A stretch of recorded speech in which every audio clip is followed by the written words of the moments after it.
गुरुचरित्र करायची इच्छा तर सर्व स्वामी भक्तांची असते, पण गुरुचरित्राचे एवढे कठीण नियम ऐकल्यानंतर बऱ्याचशा लोकांना वाटतं की हे मला शक्य नाही.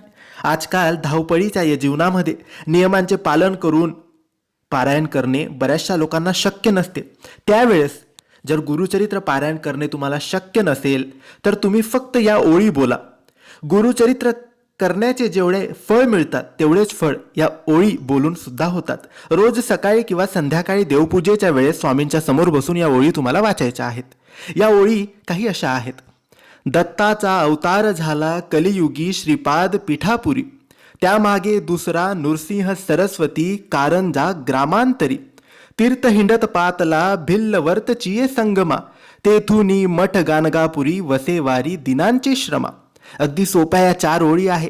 स्क्रीनशॉट काढून ठेवा किंवा लिहून ठेवा आणि दररोज या ओळी विश्वासाने नक्की बोला.